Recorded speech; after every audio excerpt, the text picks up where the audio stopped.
Hi everybody, I'm Pancho, your Colorado Watchman, here today to talk to you about a book by Spencer Smith called Calling Evil Good, The Lie of Christian Rock and Roll. So I'm going to do, that's what today's video is, a book review of this book, Calling Evil Good, The Lie of Christian Rock and Roll. Let me just say straight out that if you're a big fan of contemporary Christian music and you just love singing those songs and holding your hands up in church, there's a good chance you're going to hate this video. You may just want to turn it off. You know, it's a very unpopular stance, some of these ones. And but you know, you may want to listen in and with an open heart and just see if what Spencer here is saying is true in this book. Now, let me just say also that I love Spencer Smith. Think he's a great guy, the real deal. I love what he's doing. He's a real watchman out there for us. And so, you know, Spencer Smith and I pretty much agree on almost everything, I would say. And that's because you can tell he and I have read the same book. You know what I'm saying? I love saying that. Spencer and I have read the same book. And so, you know, we have the virtually identical worldview. Now, you know, he got born again at an early age, me later on, but ultimately ended up in the same place. You know, with a slightly different perspective, perhaps. As far as the book goes, Calling Evil Good, you know, I think it's a great book. I recommend it highly. Think you should get it. Support Spencer and maybe learn something. There's no other book out there quite like it. I'll say that for it. It's very unique. And so, again, because of who Spencer is, I'm going to agree with this book 99%. Have a few disagreements I'm going to bring up, or some questions maybe, but that's historical and really semantical maybe about genres or the words, names of the genres perhaps. But otherwise, great book. So let's look into it and see what we got. Right from the start, I want to just go ahead and say what I think through the book, you know, what Spencer's main contentions are. And I'm just going to go ahead and concede to some of them. I'm going to agree wholeheartedly with some of these contentions that he makes. Like, for example, is contemporary Christian music bad? Yes, I have to agree. Generally speaking, I'm just going to give that to him. I'm going to come back to that in the end and talk about why I don't like it. But generally, that's what this book is saying. I mean, if that's what he's contending overall in this book, contemporary Christian music is bad, I agree totally. Also, is the whole concept of like Christian bands, you know, going out there and making $1 million as a Christian band and getting a house outside of Nashville or whatever, and the music industry for that matter, the whole Christian music industry, is that bad and evil? Yes, I have to agree with Spencer if that's what he's saying, which appears to be saying in this book. Yes, of course, it is. I mean, Prince himself said Sony is Satan, and so yes, we're going to go along with that, absolutely. Now, let's not forget that 99% of the music business has nothing to do with those mega stars, you know, like those pop stars and everything, those big names, they're like a fraction of a percent of what's actually going on out there in the world of music. There's bands touring all over the place, people playing in bars and festivals and such, all over the world right now, making money, getting paid, just playing music for a living, and you've never heard of them. 99.99% of working musicians you've never heard of. So what we're talking about as far as pop stars and Sony and stuff, that's just a tiny handful of musicians. But anyway, we'll come back to that some more too. Another thing that Spencer contends in the book, of course, is that mixing the holy with the unholy is wrong. You cannot mix holy with unholy. And we're going to have to go along with that 100%, 110%. I bake a lot of bread, so I'm real familiar with the way a little bit of yeast will raise the whole loaf. And so we don't want to mix even a speck of falseness or unholiness with the message, right? And so, they do not mix together. The two great example of that is the two young guys that got drunk on wine and went in and burned strange fire in the tabernacle. Well, man, they were zapped into cinders instantly because God's presence, the holy presence of God inside that tent, could not mix with what they were up to, right? And so, no, we agree. Part B of that is something that, we're probably going to go along with also, and we'll see that some more too, is that, some music, even though it might be about Jesus or whatever, is really just not good for Sunday morning. Again, if it's a song about how a woman was addicted to crack and threw down the pipe and gave her life to Jesus, maybe not good for Sunday morning. That sounds like a great song, but we don't want to bring crack into Sunday morning worship, really, And so anything unholy, we'll just, it's best maybe not to bring it around on Sunday morning. Maybe not too raucous or irreverent also, could be another consideration.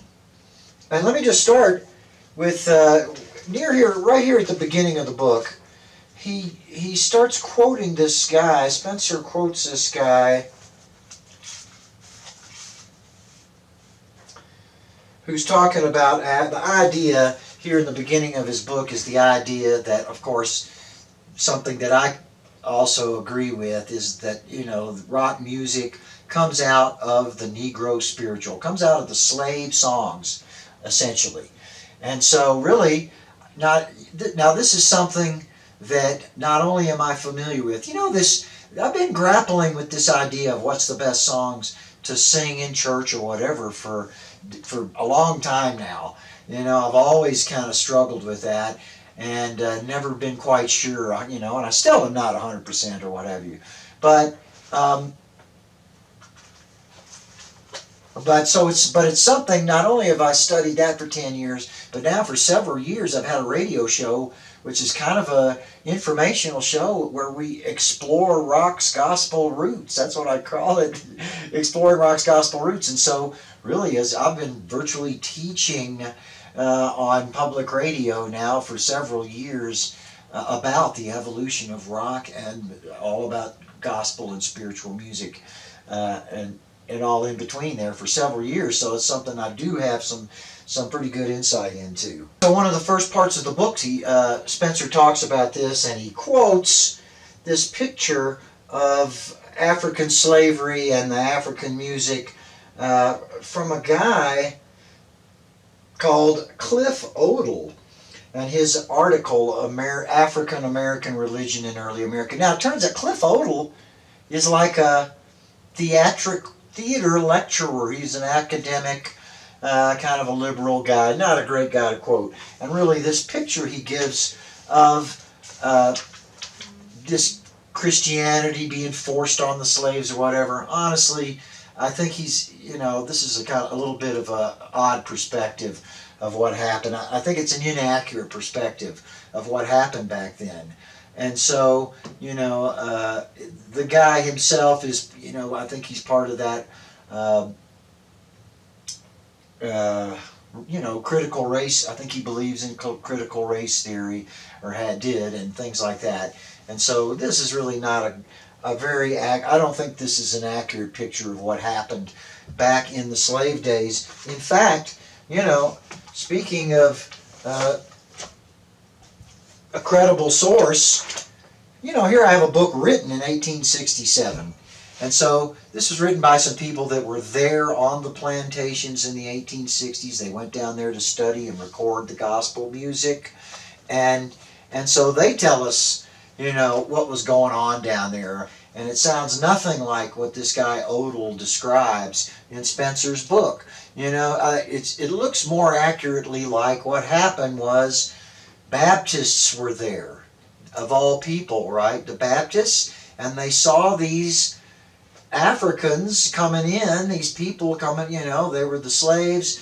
They didn't have the gospel message. And, although, maybe it's not bad to fight for freedom of slaves or what have you. I'm not saying that, but it's not really the main mandate of the Bible is not to free the slaves.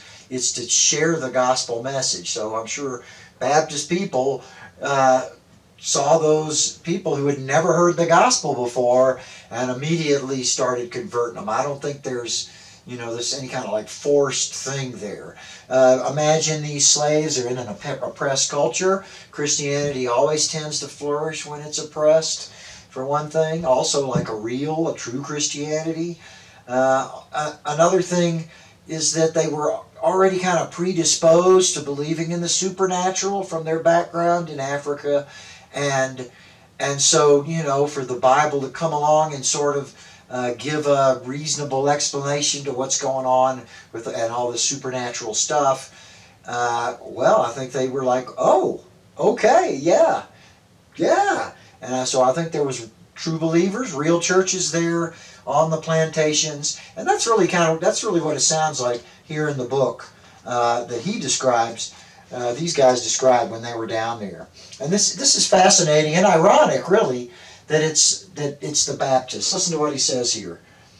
He says, so far as I can learn, the shouting is confined to the Baptists, and it is no doubt to the overwhelming preponderance of this denomination on the Sea Islands that we owe the peculiar richness and originality of the music there. So another thing was a lot of this music, of course, it's a contention that this comes from the rhythm comes from the African drum beats or whatever, from the occult African music. And really what we find out here, most of these songs in the book, it turns out, were used for rowing. Songs like Michael Row the Boat Ashore, that was originally a Negro spiritual, and it was used for rowing. They sang it while rowing. They sang different songs for different rowing tempos, and they did a lot of rowing, moving things around canals from ships and so forth. So rowing was a big part of life there in the world of the slaves, right? The Civil War era slaves.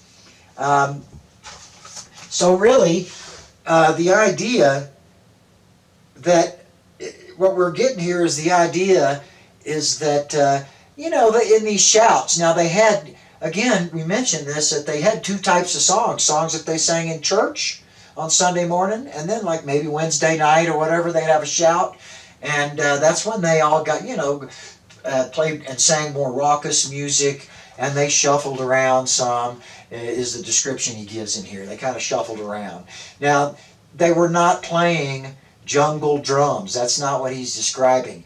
This barbaric thing with jungle drums and people dancing like crazy. No, these were Baptists. And so I think it's ironic that really the foundation of American music ultimately harkens all the way back to rowing Baptists. That's right, rowing Baptists. Yeah. Okay, so I see a little bit different picture there. It's not a occult jungle foundation of this. These are pretty conservative Baptist churches, but they do have some lively music, and it's very extra lively at the shouts. And they do shuffle around, but it's not necessarily some horrifying, dancing thing. Okay, here's a picture of what they think David's harp looked like. We're talking about Bible music. David's harp, what did it look like? They think this is it, and it's actually a 10-string instrument. It's kind of thick, has a thick horn, and has 5 strings on either side. So, when you look at the verse, it's very minimally mentioned in the Bible. Sometimes it's translated as lyre, which is more like a guitar. There's not much description there, and it says nothing about the music that David played. Now, it did describe David, how he was like a tough guy. He's a little tough guy, David, And so what kind of music do you think David was playing on, this tough guy David was playing on that harp? Was he playing just this angelic sounds that were just so soothing, like when you think of harp music and the angels playing in maybe an aspen forest or something? Or was he starting to kind of play that thing, They were saying he was an excellent player, so he probably was able to play pretty good music, And at what point does it become like rock music or something? I mean, where do you delineate? He's playing a 12-string harp. I have a 12-string guitar here that I play. So let's say I'm playing some instrumental song and it just sounds beautiful, but at what point does it become rock music? I mean, what's the difference? Where do you draw the line there and you say, okay, now this is unholy. Suddenly this is unholy because it's faster or it's slightly syncopated or something like that. So I don't know. I mean, I don't picture David playing just this really sappy music or something.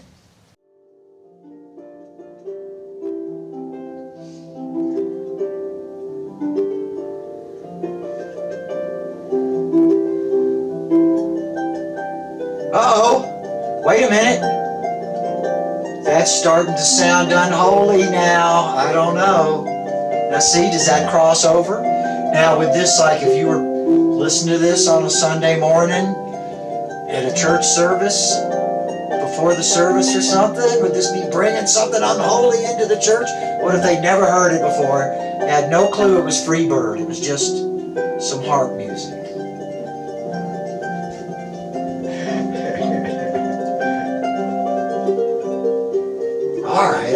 All right. Enough of that heathen music. So yeah, I really have a problem with saying that the gospel or rock style of music is just innately unholy, just of its own. And so it really doesn't necessarily have some kind of occult African rhythmic roots or anything like that. And the idea, again, that this church music is supposed to be something very reverend and kind of, and very subdued or something, it is just not right. And wait a minute, speaking of that, let's just take a look at that. One of the things I did was look up the word cymbals. This is a great keyword, right, to look about music. And so let's just listen to the descriptions of this music. And David and all the house of Israel were celebrating before the Lord with songs and lyres and harps and tambourines and castanets and cymbals. I'm telling you, that does not sound, and they throw harps in there, that does not sound quiet. Castanets and cymbals. You know what? I have some tiny cymbals right here. I mean, do you really think they're playing those cymbals like this? Church cymbals. Or, I mean, these are tiny. These are like 5-inch cymbals. Right? You know how loud that is? That's like party music if you're playing the cymbals. What else I got here? And David and all Israel were celebrating before God with all their might, with song and lyres. Oh, come on.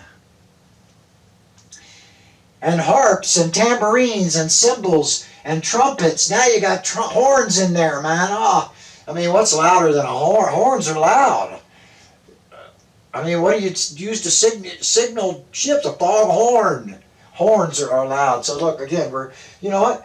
You could almost, you could take that description right there, and that could be like the description of Chicago, in Rolling Stone magazine. Well, and they sang with all their might, with guitars, trumpets, cymbals, tambourines, horns. So really, again, here we go. So all Israel brought the ark up with shouting to the sound of horn, trumpets, cymbals, and made loud music on harps and lyres. Okay, we're talking about loud, joyful, happy music. To me, that perfectly describes gospel music. And really, again, it's descendant rock. Tends to have that. Now, there's a lot of dark rock, but a lot of rock really follows this same tradition, really, the same description. Like I said, the band Chicago, you could just kind of clip that out and put it right into Rolling Stone magazine as a description of some band like that has all the horns like that. Okay, back to Spencer's book. Goes on to talk about how music can affect your behavior, your mood, your morality even. And again, gonna have to agree with all that. Way to go. He puts it really nicely. Now here he uses this from the Fundamental Evangelical Association's criteria for a truly Christian song, and it does it stir the flesh to boogie, or the spirit to praise the Lord? And let me get one more quote out of this Slave Songs book, because I think this is an amazing moment. It's captured this moment in American history, really, the creation, really the birth of American music, captured here in a moment in time by this guy. And I'm going to contend that this music can lift the spirit and cause you to want to move around both. Okay, I don't think there's anything wrong with that, right? Check this out, though. Check this moment in American history. He says, hardly a Sunday passed at the church on St. Helena without Gabriel's trumpet, I hear from a heaven today, or Jehovah Hallelujah. The last time I myself heard these was at the 4th of July sing, and then the glorious shout, I can't stay behind my Lord, was struck up and sung by the entire multitude with a zest and spirit, a swaying of the bodies and nodding of the heads and lighting of the countenances and rhythmical movement of the hands, which I think no one present will ever forget. And I just loved that moment, living in that moment, thinking about it.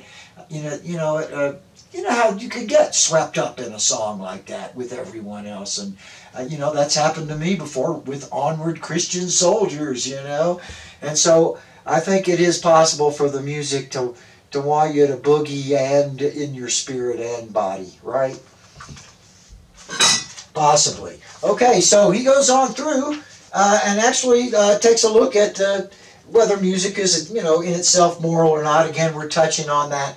That's a deep question. And, obviously some of this music that he chooses is terrible. Again, a lot of these, I live in the world of real music. So these pop stars and a lot of the people he talks about, contemporary Christian famous people and stuff, I've never even really heard of, I've never heard any of their songs ever.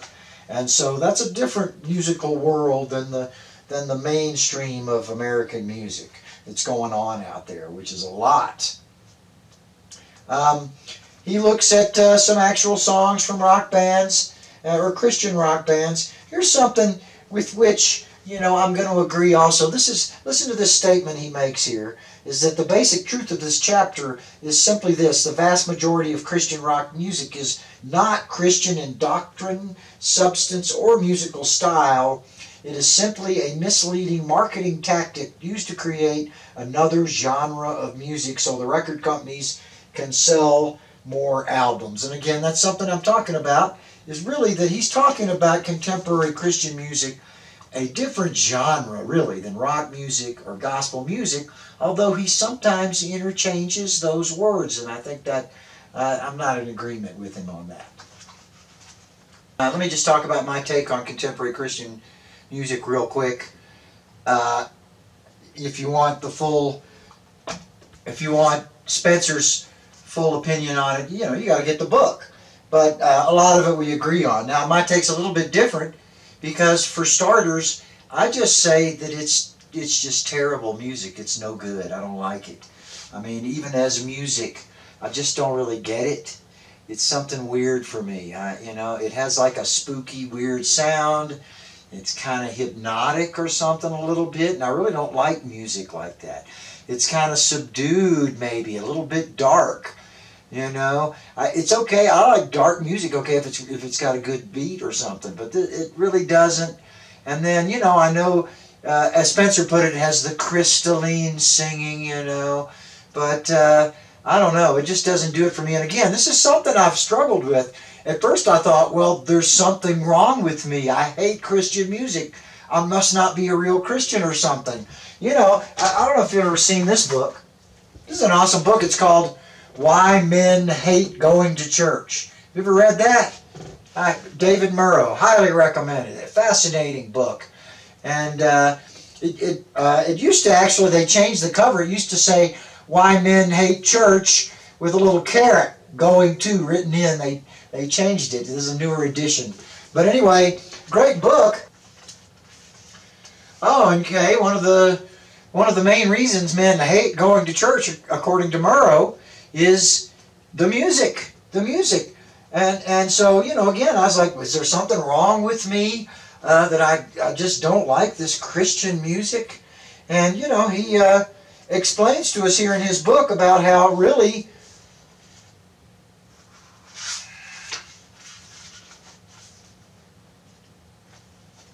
well, the name of this chapter is Music in the Local Church Fits the Tastes and Sensibilities of Women and Children. And so it's girly music. It's music for women. And he explains in here really that one of the things that happens is the worship leader gets the best feedback from the women. So he tends to play the songs that get the most feedback. And next thing you know, he's playing all this women's music, right? Where else did... Oh, yeah, okay. Here's some info, on from Reddit about some commentary about K-Love.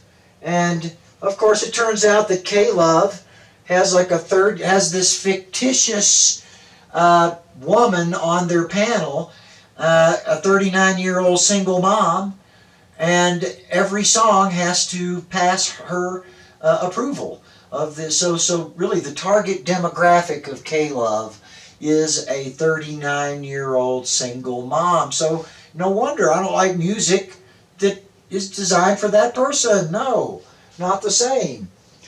And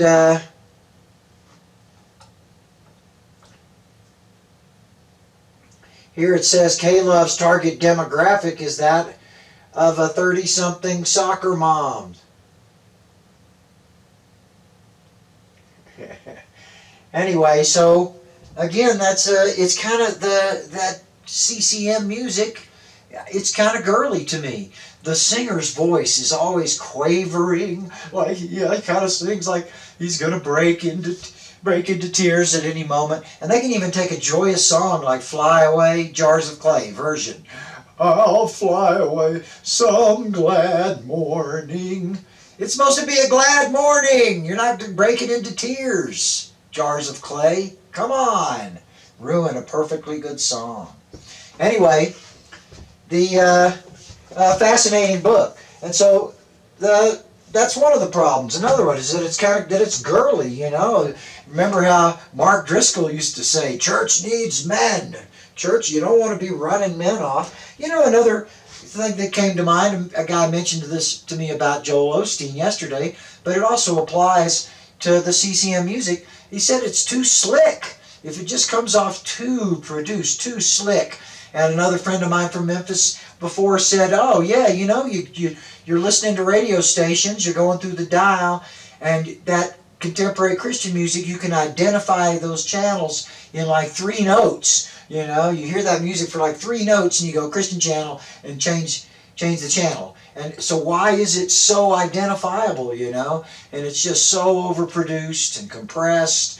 And again, it's something that's really marketed by an industry and promoted by an industry. Oh, let's see. Here's some of the research I was doing also. The top 100 all-time praise and worship songs, well, 20 of them are from one guy, Chris Tomlin, and here's 19 more from Hillsong. So really, 40%, 39% of the top 100 songs are by only 2 people. And then a handful of other people really do the rest of them.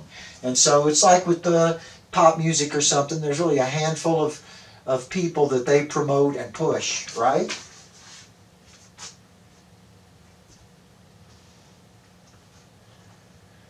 Have you ever seen this video? This is a great video. I'm not going to show it, but it's where, here's the title right there. Clint Eastwood reads praise song lyrics. And it's hilarious. And here I got a quote from it.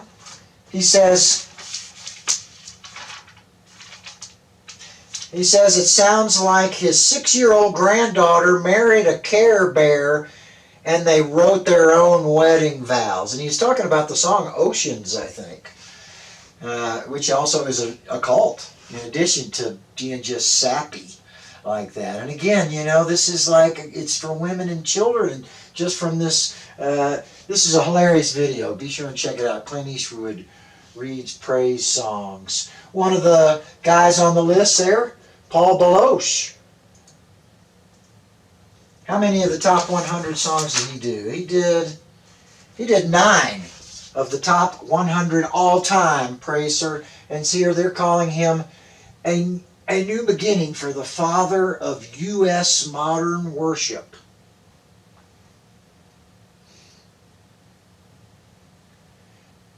So that's who Paul Baloche is. I've never really heard of him. Anyway, so that's kind of what's going on in the CCRN world. What else? It's for women. That one of the differences is between, like, say, gospel music and contemporary Christian music is that gospel music came before rock, right? Rock took from gospel music to become rock, a secular music.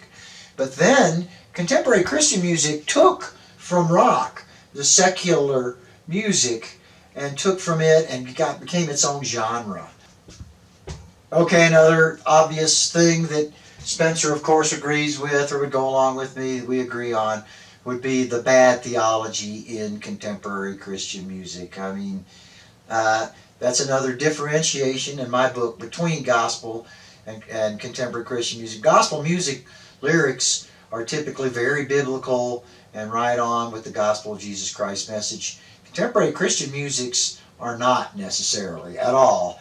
And they're weird, and they sound weird, sloppy wet kiss, or I'm dressed like the bride on her wedding morning. I'm not going to sing that. I'm dressed like a bride on her wedding morning. Feel like a bride dressed on her whatever. No.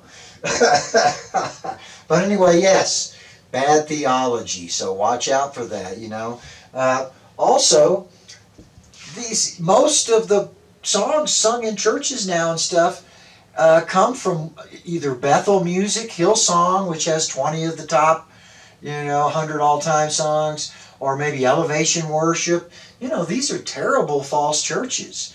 You don't want to be in any way supporting, condoning, or being associated with, or singing music in your holy service from a terrible false church. You got to consider the source of that music. Now again, with rock music, it's almost, rock music does not pretend to be Christian worship music typically.